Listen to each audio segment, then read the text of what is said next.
So today I'm going to start building the slide out bed. It's going to be a similar design to what I did in my last van, but it's going to be a bigger bed. It's going to be a small double instead of a single, so that's just 30 centimeters wider. It's the same concept, so half is fixed, the other half slides out, and then a split mattress, and it kind of forms a sofa bed. I've just drawn some rough plans, so you've got two halves there, and then it's just a few legs. There'll be additional legs in between. And I've actually got a pocket jig, so essentially you can screw at a 15-degree angle and it makes the joints a lot stronger, so that's a good new little addition which I'm going to be using on the bed build.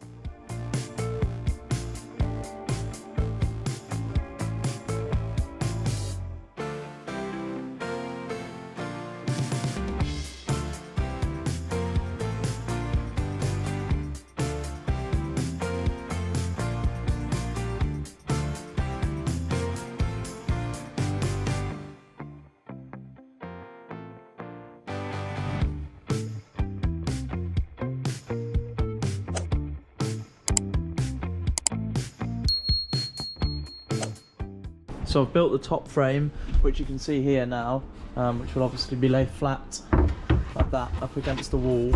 I'm just going to build the legs now, so 6 legs, 2 at each end and then 2 in the middle.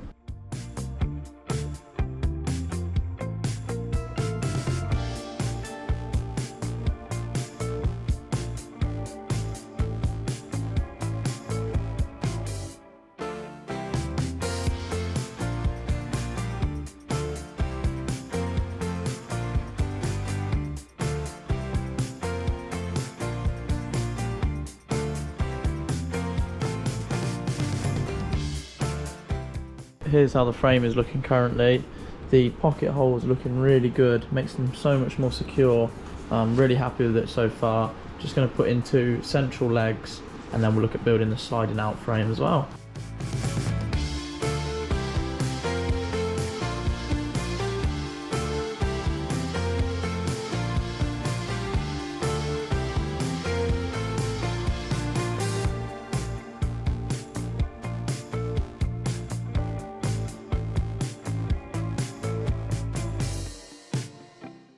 So I've just lowered the legs a little bit and I'm going to cut out just a little notch here where the wheel arch is, so that I can get it a bit more flush, just a couple of centimetres in, about there-ish, so that it kind of curves around the wheel arch and it's a bit more flush with that side. But that's the basic frame with the legs on.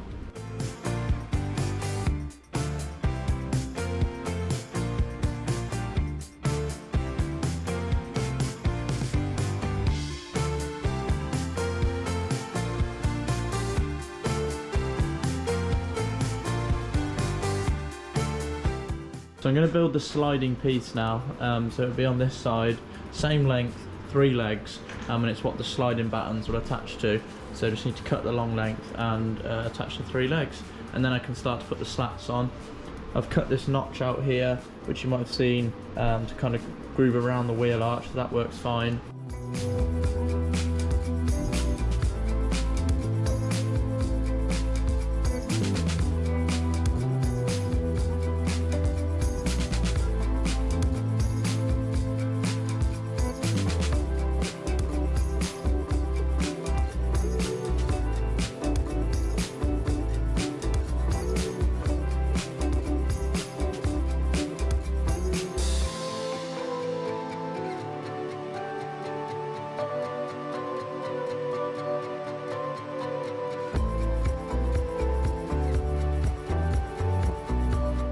So I've just built the sliding piece. I'm going to cut the battens now to go across. So essentially you fix one to the main frame and then fix the next one to the sliding piece and so on. I've also built the sliding piece just slightly lower, just about 1 millimetre lower. That just makes it easier to get in and out, and also you can put a little kind of soft piece of carpet on the bottom just to make it slide across the floor easier. So these are the slats basically. This is being used as a spacer, so there'll be an equal gap in between each one. This length, about just under 60 centimetres, is fixed to the main frame. So this one that's 64 centimetres will be attached to the sliding piece. So that runs from this sliding piece all the way across and just comes short of the full length. So that makes it a bit easier to slide in and out. So I'll cut all of these slats now and then we'll screw them down with the spacer in between, so you've got an even gap in between.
So as you can see, I've got the main construction of the bed in now. It's screwed to the floor. I've got these little runners in which keep the slats in place. I've also added a catch. As you can see, there's a bracket here, and then that catches on there and stops it from fully extending. So on my last fan, what I did was I screwed a batten to the underside of here. However, when you have the batten, it means that you lose about, about an inch of slat that you can't fully extend out. So now I can fully extend the bed to the slat right to the end, and it just stops on those.